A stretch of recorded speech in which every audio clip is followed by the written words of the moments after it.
Desde o meu primeiro encontro com o Espírito Santo, comecei a perceber que ele era um grande professor, aquele que me levaria a toda a verdade. Foi esta a razão de ter perguntado: quer explicar-me o sentido destas escrituras? Mas eu continuava querendo saber: quem és tu? Por que és tão diferente? Eu dizia: gostaria de saber como és tu. Foi isto que vi. O que ele me revelou foi uma pessoa poderosa e alguém parecido com uma criança ao mesmo tempo. Quando você magoa uma criança, ela se afasta. Quando você mostra amor por uma criança, ela fica bem perto de você. E foi assim que comecei a me aproximar dele. Sentia sua meiguice, todavia, ele é forte e poderoso. Como uma criança, porém, ele quer ficar bem perto dos que o amam. Você já viu um menino ou menina agarrado na saia da mãe ou nas calças do pai? Onde o pai e a mãe vai, a criança se agarra a ele e o segue. Esse é um sinal certo de que ela é amada e cuidada. O mesmo ocorre quanto ao Espírito Santo. Ele fica junto dos que o amam. Como foi possível ao grande evangelista Charles Finney pregar o Evangelho, fazendo com que as pessoas morressem sob o poder e confessassem os seus pecados? Qual foi o poder que veio sobre ele quando John Wesley ficou em pé sobre um túmulo e abriu a boca para pregar? A pessoa do Espírito Santo acompanhou o ministério deles. Na cidade de Nova York, Kathleen Kuhlman acabara de pregar numa convenção dos homens de negócios do Evangelho Pleno. Ela foi levada até o elevador, atravessando a cozinha, a fim de evitar a multidão. Os cozinheiros não sabiam que havia uma reunião e nunca tinham ouvido falar da senhorita Kuhlman. Em seus chapéus e aventais brancos, eles nem sequer perceberam que ela passava. Mas de repente todos estavam caídos no chão. Por quê? Kathleen não orou por eles, só passou por ali. O que aconteceu? Ao sair da reunião, parece que o poder de sua presença a acompanhou. Quem é o Espírito Santo? Ele é o poder do Senhor. Esse poder tornou-se mais evidente para mim quando comecei a orar sozinho em meu quarto. Dia após dia, hora após hora, eu levantava as mãos e dizia: Precioso Espírito Santo, quer vir agora e falar comigo? Para quem mais poderia voltar-me? Minha família estava contra mim, meus amigos eram poucos, só havia ele, só o Espírito Santo. Algumas vezes ele vinha como um vento, como uma brisa fresca em dia de verão. A alegria do Senhor me empolgava até que não pudesse mais conter-me. Enquanto conversávamos, eu dizia: Espírito Santo, eu te amo e anseio pela tua comunhão. E descobrir que era um sentimento mútuo, ele também ansiava pela minha comunhão. Certa vez na Inglaterra, eu me hospedara na casa de uma família cristã. Meu quarto era na parte superior de casa. Uma noite eu me achava perdido no espírito, falando com ele na maior empolgação. A dona da casa me chamou. Benny, o jantar está pronto. Mas eu estava radiante de alegria e não queria descer. Ela chamou de novo. O jantar está pronto. Quando me preparara para sair, alguém tomou a minha mão e disse: Mais 5 minutos, só mais 5 minutos. O Espírito ansiava pela minha comunhão. Você indaga: o que eu falava com ele? Eu lhe fazia perguntas.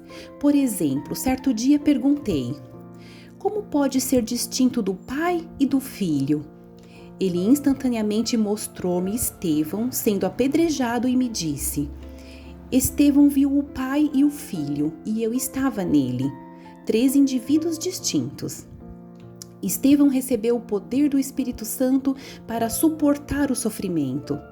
Jesus foi quem esperou pela chegada dele, e o Pai era quem estava sentado no trono. Você pode ler a respeito em Atos 7, 54 ao 56. O Espírito Santo mostrou-me ainda mais. Foi ele quem deu a Moisés o poder para libertar os filhos de Israel. Ele foi o poder na vida de Josué. Ele foi a força por trás do vento que dividiu o Mar Vermelho. Ele foi o grande poder que derrubou os muros de Jericó. Ele foi a energia que lançou a pedra quando Davi matou Golias. O Espírito Santo, ele foi a força na vida de Samuel, em Elias e no Senhor Jesus Cristo. Jesus era totalmente homem, todavia a Escritura deixa claro que ele não podia mover-se sem o Espírito Santo. Ele não pregava sem o Espírito Santo, não colocava suas mãos sobre os doentes sem o Espírito Santo.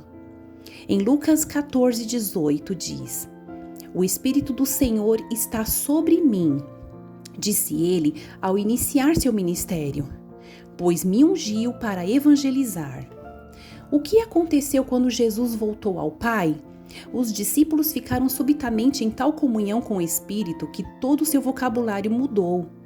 Eles começaram a dizer que o Espírito Santo e nós havíamos testemunhado sua ressurreição.